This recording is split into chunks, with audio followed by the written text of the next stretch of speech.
जय हिंद स्टूडेंट्स। आज से इंटर का एग्ज़ाम प्रारंभ हो गया। आज दिनांक 1 फरवरी 2023 बायो का एग्ज़ाम आप लोग के लिए घोषित किया गया था। कल भौतिकी का एग्ज़ाम है। यदि आपने तैयारियां निष्ठापूर्वक किया है, पूरे साल आपने ईमानदारी से पढ़ा है,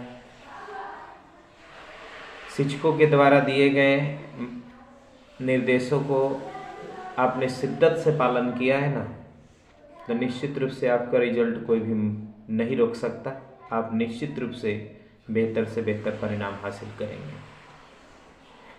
कुछ बच्चों ने सवाल किया है कि सर तैयारी तो अच्छी है, लेकिन कॉपी को लिखें कैसे, ये समझ में नहीं आ रहा।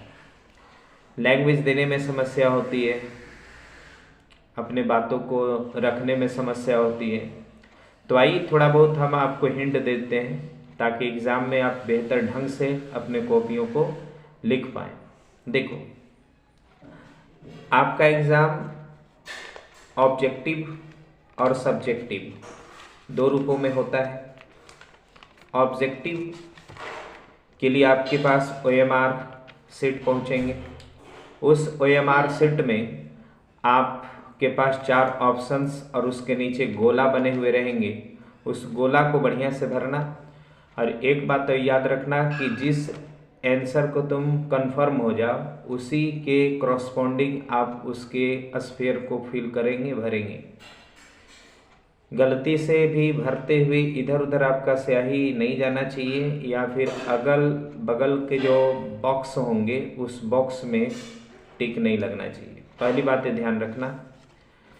तो ऑब्जेक्टिव बनाने में आप लोग को तो कोई समस्या नहीं होगी। 2020 से जितने भी समस्याएं पूछे जा रहे हैं, जितने भी प्रश्न पूछे जा रहे हैं, वो ऑन एन एवरेज है, बहुत ही सरल और आसान कह लो सवाल पूछे जा रहे हैं। तो परीक्षा कोई बहुत बड़े स्तर पर कॉम्पिटिटिव लेवल का नहीं होता है। आपका बेसिक अच्छा होना चाहिए, और बेसिक अगर आपका अच्छा है तो आपका रिजल्ट भी अच्छा ही आएगा। फिर आपको कुल 20 लघुत्तरीय प्रश्न आएंगे, जिनमें प्रत्येक प्रश्न का जो मूल्य होगा वो 2 अंक होगा। उस 20 प्रश्नों में से मात्र 10 प्रश्नों का ही उत्तर आपको चयनित करके लिखना है। जिन प्रश्नों को आप लिख पाने में सक्षम होंगे उन्हीं प्रश्नों को चिन्हित करके उसका उत्तर तैयार करेंगे। उत्तर कैसे तैयार करेंगे, उसके लिए हम एक कॉपी पर लिखने का छोटा सा प्रैक्टिस नमूना आपको दिखाते हैं कैसे लिखना है।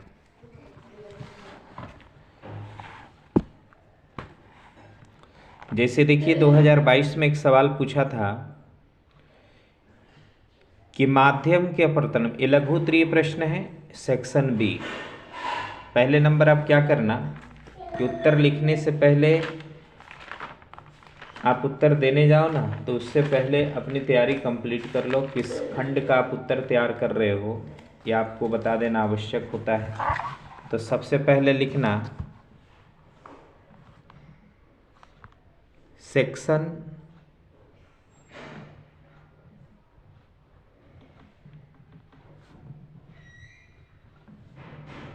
ए, या खंड ए भी आप लिख सकते हैं, लेकिन अगर प्रश्न में सेक्शन लिखा हो तो हम चाहेंगे कि आप सेक्शन ए ही लिखें। सेक्शन ए, और नीचे लिखना उत्तरमाला। उत्तरमाला। अब इसके बाद पहला प्रश्न को हम उठाएंगे। अगर पहला प्रश्न का उत्तर हम जानते हैं तो पहले प्रश्न का उत्तर लिख लेंगे, नहीं जानते तो अगले प्रश्न को पढ़ेंगे, अगले प्रश्न का उत्तर जानते तो उसको लिख लेंगे। इस तरह से आपको 20 सवालों में से 10 सवाल को आपको चयनित कर लेना है। और एक बात और याद रखना, उन्हीं सवालों को आप चयनित करना जिस पर आपको पूर्णतः आत्मविश्वास हो, पूर्णतः कॉन्फिडेंस हो। दूसरी बात ये याद रखना कि बगल में अगर कोई क्वेश्चन बैंक से लिख रहा हो तो आप उसका अनुसरण नहीं करेंगे। आप अपने आप को वहाँ प्रस्तुत करने गए हैं, अपनी प्रतिभा की मापान कराने गए हैं, तो आप अपनी ही योग्यता को वहाँ पर प्रदर्शित करने का काम करेंगे। ठीक है ना। तो इन सारे चीज़ों पर आपको ध्यान रखना है।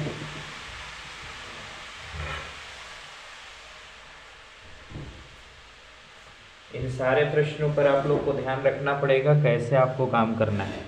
तो आइए हम पहला प्रश्न उठाते हैं। बहुत ही देखो कितना आसान क्वेश्चन पूछा है।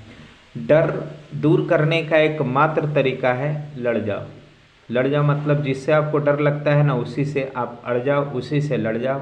तो ये डर जो है ना, आपके अंदर के अपने आप समाप्त हो जाते हैं। डर तभी तक डर बना रहता है जब उसका आप सामना नहीं करते हो। सामना कर लोगे तो फिर वो डर अपने आप समाप्त हो जाएगा। बहुत ही सरल सा सवाल पूछा है।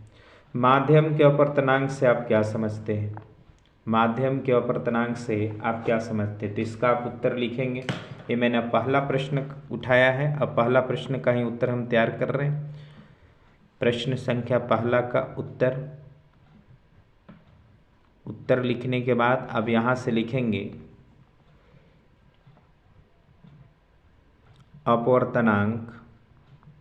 साफ साफ लिखना बहुत ज़रूरी होगा। अब सुंदर राइटिंग हो अथवा ना हो, लेकिन साफ राइटिंग हो ये आवश्यक होता है। अपवर्तनांक किसी भी माध्यम के लिए, किसी भी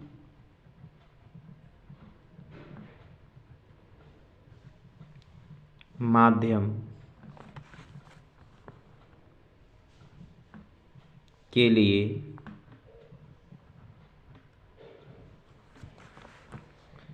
एक संख्यात्मक मान होता है।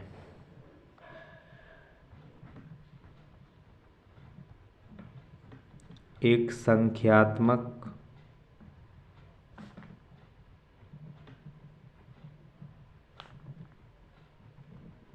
मान होता है जो प्रकाशीय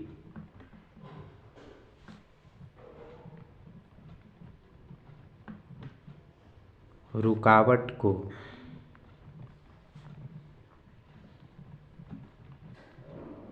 व्यक्त करता है।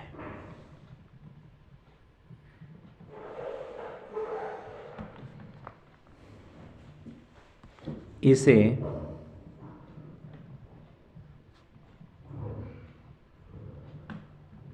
अनुपात के रूप में,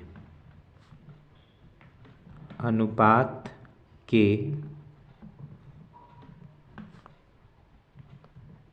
रूप में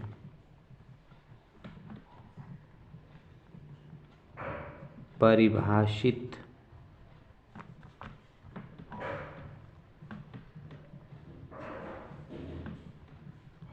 किया जाता है। ऐसे लिखने के बाद यहाँ से पैराग्राफ चेंज करेंगे, लिखेंगे हवा या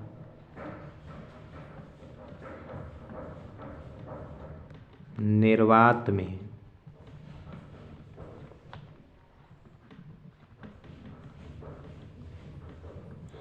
प्रकाश की चाल तथा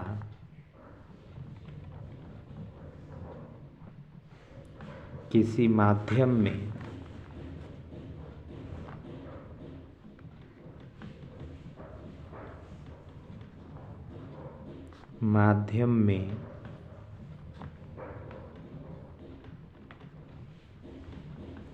प्रकाश की चाल के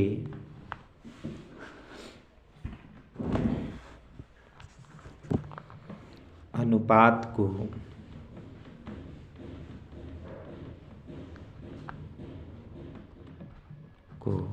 माध्यम का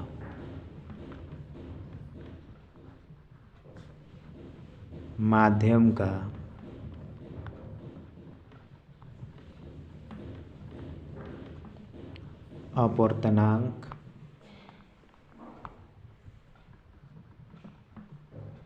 कहते हैं। और नीचे सूत्र लिख देना। अब एक बात और लिख देना, इसे म्यू या एन द्वारा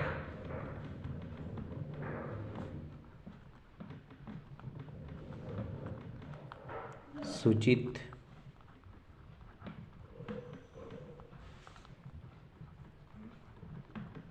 किया जाता है। और सीधा म्यू का फॉर्मूला लिख देना, म्यू बराबर सी एयर या वैक्यूम बटा सी मीडियम। और ये फार्मूला लिख करके आप अपना उत्तर समाप्त करेंगे। ऐसे लिखने के बाद अब दूसरे प्रश्न की ओर बढ़ना। दूसरे प्रश्न के पढ़ने के बाद आप इस तरह का अगर आप सिंबल भी बना सकते हैं तो अच्छी बात है, इससे यह स्पष्ट हो जाएगा। या फिर आप स्टार जैसा सिंबल बना सकते हैं। स्टार जैसा सिंबल बनाने का मतलब ये मेरा पहले प्रश्न का उत्तर यहाँ पर समाप्त हो गया। और नहीं बनाना है तो नहीं भी बना सकते हैं, आपका उत्तर स्पष्ट होना चाहिए। फिर अगला उत्तर की हम तैयारी करेंगे। अब अगला उत्तर हम लिखेंगे उत्तर केमा का कितना प्रश्न है। तो अगर हम दूसरा प्रश्न लगातार बनाना है तो 2 लिखकर लिखेंगे प्रश्न उत्तर। ऐसे उत्तर लिखकर फिर दूसरे प्रश्नों का उत्तर आप तैयार कर लेंगे। दूसरा प्रश्न का उत्तर मान लो यहाँ तक आया तो यहाँ पर आप इस तरह से 2-3 स्टार पेश कर दो। मान लो कि दूसरा प्रश्न का उत्तर यहाँ तक आया तो आप 2-3 स्टार ऐसे लगा दो। फिर तीसरे प्रश्न की ओर बढ़ो, तीसरे प्रश्न की ओर बढ़िए। इस तरह से हर एक प्रश्नों के बीच में एक गैप होना चाहिए। आपके एक प्रश्न का उत्तर जहाँ समाप्त हुआ उसके बाद आप या तो 2-3-4 स्टार लगा करके एक लाइन छोड़ दीजिए और अगले से आप उसकी अगले प्रश्नों के उत्तर देने की कोशिश करें। ये इस तरह से आप 10 प्रश्नों का उत्तर लघु उत्तरीय प्रश्न के रूप में दे देंगे। फिर आएगी 5 अंक स्तरीय प्रश्न का उत्तर। तो आप 5 अंक प्रश्नों का जो उत्तर है ना उसमें सेक्शन नहीं दिया हुआ है, देख लो। तो आप क्या करना कि ऊपर हेडलाइन दे सकते हो दीर्घ उत्तरीय प्रश्नों का उत्तर। दीर्घ उत्तरीय प्रश्न ऐसे लिख देना। दीर्घ उत्तरीय प्रश्न ऐसे लिखने के बाद और तब नीचे से लिखना उत्तरमाला। माने इसका भी हम क्या करने जा रहे हैं, उत्तर तैयार करने जा रहे हैं। और फिर इसमें आप देखो, इसमें कुल मिलाकर के 1 2 3 4 5 6 सवाल हैं और 6 सवाल में से मात्र 3 सवालों का उत्तर देना है। जैसे कहा है पहला प्रश्न कि संपर्क में रखे गए 2 लेंसों के लिए समतुल्य फोकस दूरी की व्यंजक प्राप्त करें। तो इसको आप सॉल्व कर दोगे। फेयर में आपको जो बताया गया है उसी के आधार पर इसका काम करेंगे, ठीक है ना। तो बहुत ही हल्का सवाल आता है बंधु, आपको टेंशन लेना नहीं है। एकदम मुस्कुराते हुए जाइए, अपने तैयारी पर विश्वास रखिए। अगर आपने तैयारी बहुत अच्छे से किया है तो आपको किसी भी प्रकार की समस्याएं नहीं होगी, इस बात की पूरी गारंटी है। लेकिन आपकी तैयारी अच्छी नहीं है तो फिर तो आपको प्रायश्चित करना पड़ेगा, ठीक है। उम्मीद है, विश्वास है कि आप लोग की तैयारी अच्छी होगी, पूरी निष्ठा से आपने पढ़ा होगा। मुस्कुराते हुए जाइए, हंसते हुए जाइए। हमारी शुभकामनाएं आपके साथ है और उड़ते हुए आना हमारे संस्थानों में, ताकि मैं गर्व से कह सकूं कि हमारे संस्थान में यह विद्यार्थी पढ़ता था। अब आज देखिए इसने पूरे इंटर के एग्ज़ाम में अपने रिजल्ट से सभी को चौंका के रख दिया। धन्यवाद। जय हिंद।